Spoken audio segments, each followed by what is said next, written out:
बहू प्रिया को आदत थी हर काम में शॉर्टकट ढूंढने की, क्योंकि उसे हर काम में आलस आता था। अरे यार, दूध गर्म कर दो ना। अरे पेट में जाके तो दूध ठंडा ही हो जाना है ना, तो ठंडा ही पी लो ना। अरे तुम मेरा सर गर्म मत करो यार। अच्छा है, सर गर्म हो जाए तो सर पे दूध रख लेना, वो भी गर्म हो जाएगा। एक बात बताओ, तुम इतनी आलसी क्यों हो? अरे बोलो ना, इतनी आलसी क्यों हो? प्रिया, जवाब दो। जवाब देने में आलस आ रहा है। पति वहां से उठ के बड़बड़ाते हुए खुद दूध गर्म करने चला जाता है और प्रिया अपनी आंखें बंद करके सोफे पर लेट जाती है। प्रिया की इस आदत का घर वाले सबको पता तो था ही, अब तो बाहर वाले भी उसको आलसी बोलने लगे थे। अरे बहू सुन ना, एक गुड न्यूज है। क्या माँ जी, आप सब कुछ मेरे नाम करने वाली हैं क्या? अरे बस तेरा दिमाग पैसों में ही लगा रहता है। माँ जी, आपको तो पता है कि मैं गांधी जी की कितनी बड़ी फैन हूँ, और गांधी जी तो नोट पे ही मिलते हैं ना, इसलिए पैसों के अलावा कहीं दिमाग ही नहीं रहता। वैसे गुड न्यूज़ क्या है? अरे गुड न्यूज ये है कि मेरी कुछ सहेलियां आने वाली है। हैं? ये भी कोई गुड न्यूज़ है क्या? जब भी आपकी सहेलियां आती हैं, मेरे किसी न किसी काम में खोट निकाल की जाती हैं। हमेशा कोई कमी दिखी जाती है उनको मेरे काम में, और मुझे आलसी बोलते हैं वो लोग।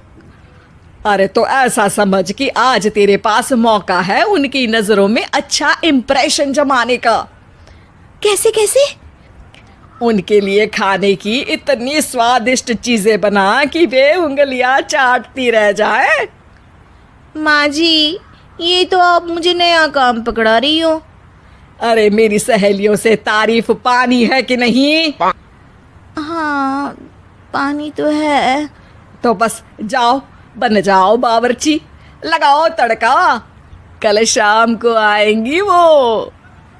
अगले दिन सास सुबह से घर के बाहर अपनी सहेलियों के पास चली जाती है और शाम को सब प्रिया के हाथ का खाना खाने घर आते हैं। आज देखते हैं कि प्रिया बनाती क्या है। हाँ हाँ, पिछली बार हमने बोला कुछ हल्का खाएंगे तो पापड़ फ्राई करके ला दिए थे बस। हाँ, और उसके पहले जब आए थे और बोला था कि भारी खाना खाना है तो तरबूज काट कर ले आई थी। बोल रही थी तरबूज भारी होता है ना। अरे बस भी करो, इतनी बुरी नहीं है मेरी बहू। तभी बहू वहाँ खाना लेकर आती है। पनीर कोफ्ता, भिंडी मसाला, शाही मसाला, दाल, डबल तड़का, लच्छा पराठा, मिस्सी रोटी। अरे बस बस बहू, इतना सारा खाना। अरे अभी तो और भी है, फ्राइड राइस भी है अभी तो आपके लिए, और हाँ, अरे सूप लाना तो भूल ही गई मैं। अरे लगता है पिछली बार की कमी आज पूरी कर ही देगी बहू। हाँ हाँ, आप खाइए तो। हाँ, खाएंगे तो सही, इतना खाना बना तो दिया है, अब देखना भी तो पड़ेगा ना कि बना। हाँ हाँ, लगा ले भोग खुद को। खाना चखते ही तीनों सहेलियां प्रिया की वाहवाही करने लगती है।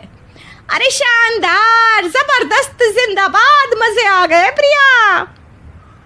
प्रिया की सास भी कमाल है, बहू को क्या जायकेदार खाना बनाना सिखाया है। अरे मान गए भाई, इतना अच्छा खाना तो हम में से किसी की बहू नहीं बनाती, और हम भी नहीं बनाते, झूठ क्यों बोले। अरे बस करो बस करो, खाने पे ध्यान दो, बोलती ही रहोगी तो खाओगी कब। ये लो, थोड़ा पनीर और ले लो। सास भी सहेलियों के साथ खाना खाने लगती है, पर बहू के साथ अपनी भी तारीफ सुनकर सास मन ही मन फूली नहीं समा रही थी।